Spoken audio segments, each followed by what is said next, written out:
Good morning everybody.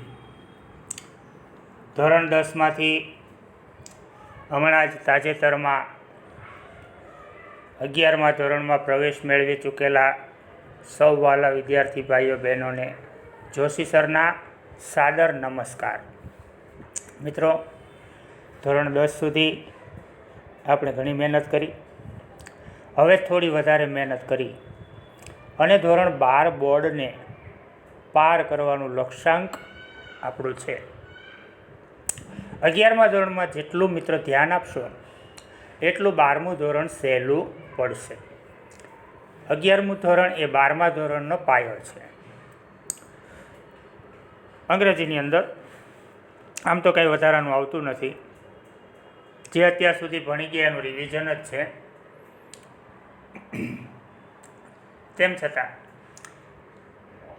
આ સત્ર જૂન મહિનાથી શરૂ થયું છે, ફેબ્રુઆરી સુધી ચાલશે. તો એનો મતલબ એવો થયો કે સંપૂર્ણ અભ્યાસક્રમ ચલાવવાનો છે. ગયા વર્ષે સરકારે 30% અભ્યાસક્રમ કાપી આપ્યો હતો, એટલે 10 યુનિટમાંથી 7 જ યુનિટ ચલાવવાના હતા. પરંતુ આ વર્ષે આખું વર્ષ આપણે ભણવાનું હોવાથી, પછી એ ઓફલાઈન હોય કે ઓનલાઈન હોય, તો આપણો કોર્સ જે છે એ સંપૂર્ણપણે ચલાવવાનો રહેશે. તો આપણે શું કરવાનું છે, આપણે આખું વર્ષ શું ભણવાના છીએ, અંગ્રેજીની અંદર ક્યાં સુધી આપણે આગળ ચાલવાનું છે, કયા કયા નવા ટૉપિક છે, કયા કયા જૂના ટૉપિક છે, એના વિશે થોડી ચર્ચા કરી લઈએ. તો અહીંયા ઇન્ડેક્સ આપેલી છે, અનુક્રમણિકા. આ આખી તમારી પેપર સ્ટાઇલ છે કે જે પ્રમાણે પેપર નીકળે છે એ પ્રમાણે આપણે અભ્યાસક્રમ ગોઠવેલો છે. મિત્રો, 11મું ધોરણ અને 12મું ધોરણ બંનેની પેપર સ્ટાઇલ એક જ સરખી હોય છે. પ્રશ્ન ક્રમાંક અને ગુણાંકની અંદર ફેરફારો હોઈ શકે, પણ પ્રશ્ન પૂછવાની સ્ટાઇલ અને સેક્શનના નંબર આ બધું સેમ હોય છે. હવે section A, B, C, D અને E 5 પ્રકારના સેક્શન આપણા ઇંગ્લિશના પ્રશ્નપત્રની અંદર પૂછાતા હોય છે. એની અંદર કેવો પ્રશ્ન, કયા ટાઈપનો પ્રશ્ન કયા સેક્શનમાં પૂછાય, કેટલા ગુણ હોય, એની અહીંયા માહિતી આપેલી છે. આની PDF હું પણ તમને મોકલીશ. અત્યારે તો આપણે આને સમજી લઈએ કે આપણે શું શું કરવાનું છે. સેક્શન એ ઓબ્જેક્ટિવ ક્વેશ્ચન છે. ઓબ્જેક્ટિવ ક્વેશ્ચન્સ એટલે કે વૈકલ્પિક પ્રશ્નો. એની અંદર તમને જવાબ આપવા માટે વિકલ્પ મળી રહેશે. તો પહેલો પ્રશ્ન છે ટેક્સ્ટુઅલ ટ્રુ ફોલ્સ. ટેક્સ્ટુઅલ એટલે પાઠ આધારિત, ટ્રુ ફોલ્સ એટલે ખરા ખોટા વિધાનો. એ તમને 1 થી 3 પ્રશ્નમાં 3 માર્કના પૂછાતા હોય છે. ત્યાર પછી બીજી વસ્તુ વોકેબ્યુલરી સિમિલર ફ્લેમિંગો. તમારી એક વધારાની ચોપડી આવે છે ફ્લેમિંગો, પૂરક વાંચન જેને કહેવાય, જે તમારે જાતે તૈયાર કરવાની હોય. તો એ ફ્લેમિંગો ચોપડીમાંથી તમને પાઠ આધારિત ફકરા ઉપરથી સવાલ જવાબ અને એના સિમિલર વર્ડ યાની કે સમાનાર્થી શબ્દો પૂછાતા હોય છે. 4, 5 અને 6 આ 3 પ્રશ્નો એ ટાઈપના હોય છે, એના માર્ક 3 હોય છે. ત્રીજો પ્રશ્ન હોય છે એનો identify the function. Functional grammar તમે 9મા ધોરણથી શીખતા આવ્યા છો. ફંક્શનથી આપણે કોઈ અજાણ્યા નથી. તો અત્યાર સુધી જે ફંક્શન શીખ્યા એમાં થોડું વધારે આગળ શીખવાના આવશે ફંક્શન. ત્યાર પછીનો પ્રશ્ન છે રિસ્પોન્ડ ટુ ધ ડાયલોગ. આ પ્રશ્નથી પણ તમે બધા પરિચિત જ છો, 9મા અને 10મા બંને ધોરણમાં આવી ગયું છે કે MCQ ટાઈપના પ્રશ્ન હશે અને એ સંવાદપૂર્ણ ફંક્શનલી આપણે કરવાના હોય છે. તો 10, 11, 12 અને 13 આ 4 પ્રશ્નો એ 4 માર્ક માટે પૂછાતા હોય છે. પાંચમી વસ્તુ સેક્શન એની અંદર આવશે ફ્રેમ ધ ક્વેશ્ચન્સ. આ તો તમે 7મા ધોરણથી કરતા આવ્યા છો અને એ MCQ ટાઈપનું હશે. ફ્રેમ ધ ક્વેશ્ચન યાને કે જે શબ્દ નીચે લીટી દોરેલી હોય એ શબ્દ જવાબ તરીકે આવે એવો પ્રશ્ન પસંદ કરવાનો હોય. પ્રશ્ન બનાવવાનો નથી, પ્રશ્ન તો ઓલરેડી તમને 4 આપેલા હોય A, B, C, D. એમાંથી ઓપ્શન પસંદ કરવાનો હોય કે આ જવાબ લાવવા માટે આમાંથી કયો પ્રશ્ન સિલેક્ટ કરી શકાય. તો કુલ મળીને 16 માર્કનો આપણને એક સેક્શન એ પૂછાય છે. હવે જોઈએ સેક્શન બી છે, એ એકદમ રીડિંગ કોમ્પ્રિહેન્શન છે. એ તમારું જે વાંચન છે એના ઉપર આખું આધારિત છે કે તમે જેટલું વાંચ્યું હોય એના આધારે તમે જવાબ લખી શકો. ટેક્સ્ચ્યુઅલ એક્સટ્રેક્ટ્સ. ટેક્સ્ચ્યુઅલ એક્સટ્રેક્ટ એટલે કે પાઠ આધારિત ફકરાઓ 1 થી 10 યુનિટ છે આપણા. એની અંદરથી કોઈ પણ પાઠનો પેરેગ્રાફ અને પેરેગ્રાફની નીચે સવાલો આપેલા છે, એના જવાબ તમારે લખવાના હોય. 17 થી 24 પ્રશ્નો એટલે કે 8 પ્રશ્નો 1 માર્કના. તો 8 ગુણના કુલ એ તમને પાઠ આધારિત ફકરાઓના સવાલ જવાબ પૂછાતા હોય છે. બીજી વસ્તુ છે ટેક્સ્ચ્યુઅલ શોર્ટ નોટ્સ. દરેક પાઠની અંદર આવતી પાઠ આધારિત શોર્ટ નોટ યાની કે ટૂંક નોંધ એ પૂછાતી હોય છે. એ તમને 25મા પ્રશ્ન તરીકે ટૂંક નોંધ આવે છે. એ ટૂંક નોંધ 3 માર્કની હોય છે. અને ત્યાર પછી વોકેબ્યુલરી યાની કે મેઇન ટેક્સ્ટ. તો પાઠ આધારિત ખાલી જગ્યા આવે, એની અંદર કોઈ પણ પાઠ હોય એ પાઠની એક નાનકડી 3-4 લીટી લીધી હોય, એ પાઠમાંથી જ તે બેઠી લીટી લીધી હોય અને એની અંદર ખાલી જગ્યાઓ આપેલી હોય અને ઉપર ઓપ્શન આપેલા હોય. તો એ પાઠના આધારે આખું એ વાક્ય પૂરું કરવાનું. 3 ખાલી જગ્યાઓ હોય અને 3 ખાલી જગ્યાનો 1 માર્ક, એમ કુલ 3 માર્ક. અને એવું મળી અને કુલ 14 માર્કનું રીડિંગ કોમ્પ્રિહેન્શન સેક્શન બીમાં પૂછાતું હોય છે. ત્યાર પછી સેક્શન સીની વાત કરીએ તો એ પણ રીડિંગ કોમ્પ્રિહેન્શન છે. એ પણ તમારું વાંચનને આધારે અને માત્ર ચોપડી જ નહીં પણ જનરલ નોલેજને આધારે. સેક્શન સી આખો જનરલ નોલેજ ઉપર આધારિત રહેશે.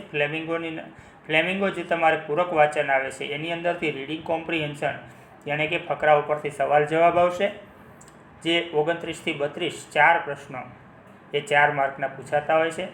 ત્યાર પછી ફ્લેમિંગોમાંથી સમરી રાઇટિંગ યાની કે સંક્ષેપીકરણ. એક મોટો ફકરો આપેલો હોય, એ ફકરાનો સેન્ટ્રલ આઈડિયા શું, એ ફકરો કહેવા શું માગે છે એનો સેન્ટ્રલ આઈડિયા તમારે જવાબ તરીકે લખવાનો હોય. તો એ સંક્ષેપીકરણ કરી અને તમારે પછી એનું શીર્ષક પણ આપવાનું હોય. તો એના 4 માર્ક છે. ત્યાર પછી એક ન્યૂઝપેપર ક્લિપિંગ. અંગ્રેજી છાપાનું કોઈ પણ એક સમાચારનું કટિંગ હશે, એ સમાચારો તમારે વાંચવાના રહેશે. એ સમાચારો વાંચ્યા પછી એ સમાચારોને અનુલક્ષીને નીચે સવાલ આપેલા હશે, એ સવાલના જવાબ તમારે ન્યૂઝ ક્લિપમાંથી ગોતી અને લખવાના રહેશે. એક ટાઈપનું ફકરા ઉપરથી સવાલ જવાબ જેવું જ છે. તો એ પણ તમને 4 માર્કનું પૂછાય છે.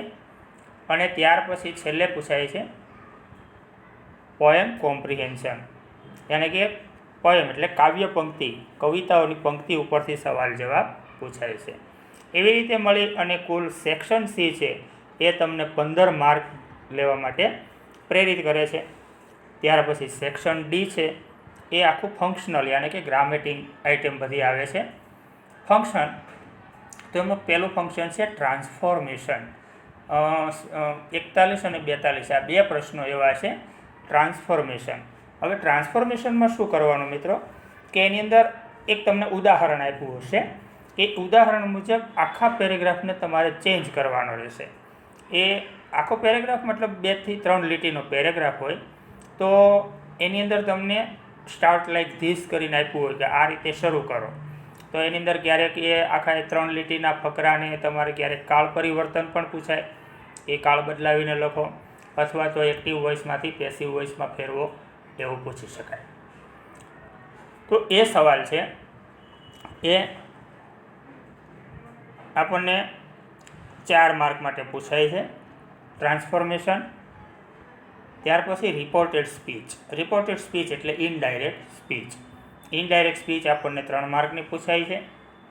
ત્યાર પછી કમ્પ્લીટ ધ સેન્ટેન્સ ફંક્શન્સ એની અંદર અધૂરા વાક્યો અને કૌંસમાં એક ફંક્શનનું નામ આપ્યું હોય છે, એ ફંક્શનનો ઉપયોગ કરી અને અધૂરું વાક્ય છે એ તમારે પૂરું કરવાનું હોય છે.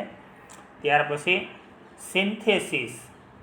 સિન્થેસિસ એટલે સંયોજક.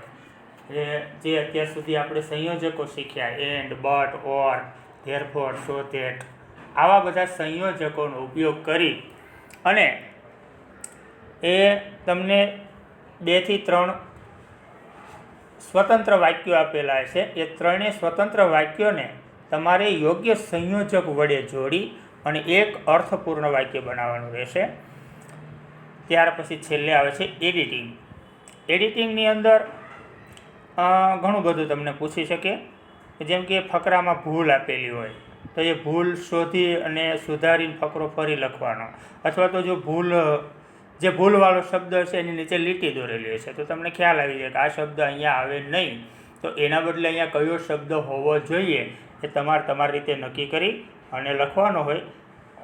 ક્યારેક એની અંદર આર્ટિકલની પણ ભૂલ હોય, ક્યારેક સર્વનામની પણ ભૂલ હોય, ક્યારેક સંયોજકની પણ ભૂલ હોય, કાળની પણ ભૂલ હોઈ શકે, એકવચન બહુવચનની પણ ભૂલ હોઈ શકે. તો એડિટિંગની અંદર તમને આ બધી પ્રાથમિક જાણકારી હોવી જરૂરી છે.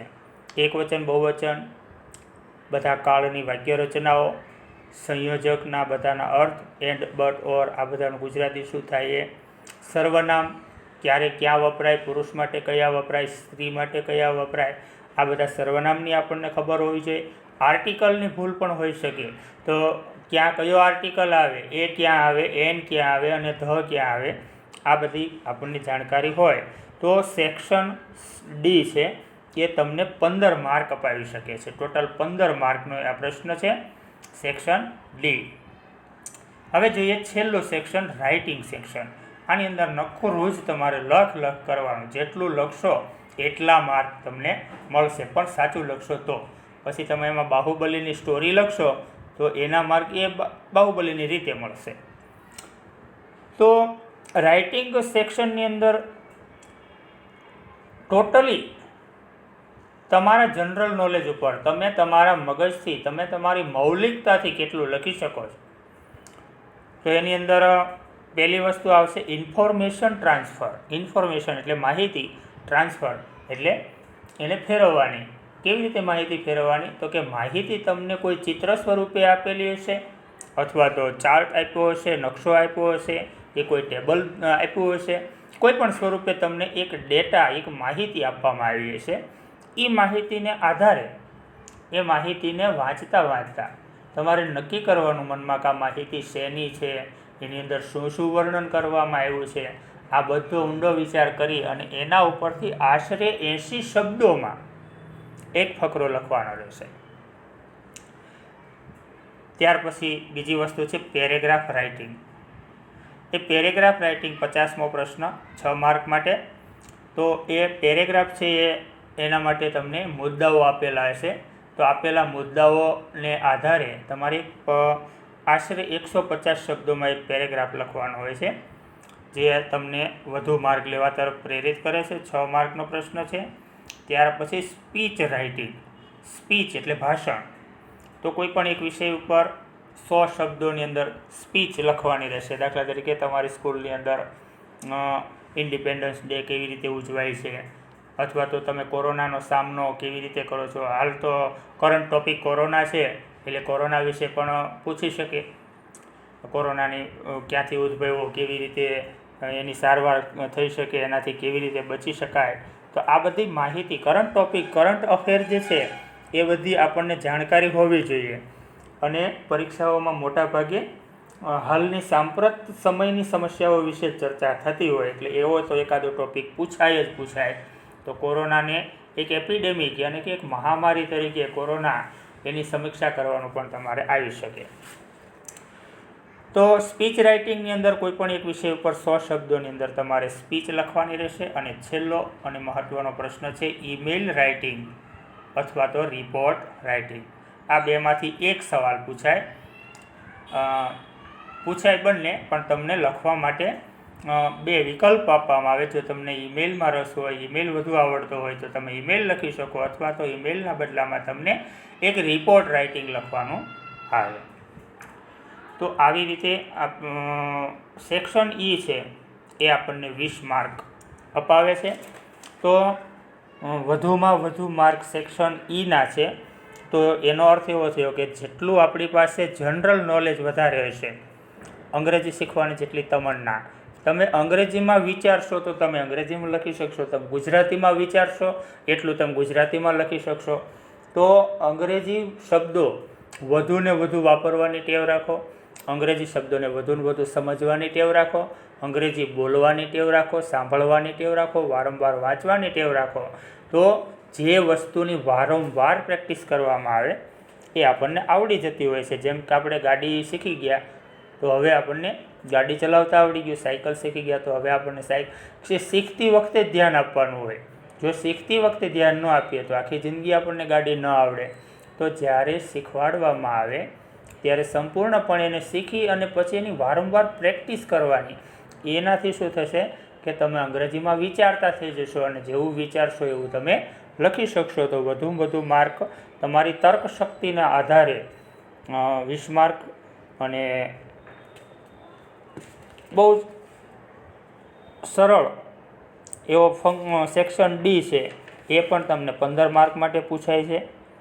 રીડિંગ કોમ્પ્રિહેન્શન 2 આવશે, સેક્શન બી અને સી એ બંને થઈને 29 માર્કના. અને સેક્શન એ તો બિલકુલ કોઈ દિવસ સ્કૂલે ન ગયો હોય એવો વિદ્યાર્થી પણ 16 માર્ક લાવી શકે. ખરા ખોટા વિધાનો, સમાનાર્થી શબ્દ, ફંક્શન ઓળખાવો, સંવાદ પૂર્ણ કરો, લીટી દોરેલો શબ્દ જવાબ આવે એવી રીતે લખો. તો આ તો બધું બિલકુલ ઇઝી છે, પણ એને ટેક ઇટ ઇઝી ન લેતા થોડી ગંભીરતાથી ઇઝી લેજો. તો હવે પછીના વિડીયોમાં આપણે એક પછી એક સેક્શનનો એક વિભાગ આપણે શીખતા જઈશું. નમસ્કાર.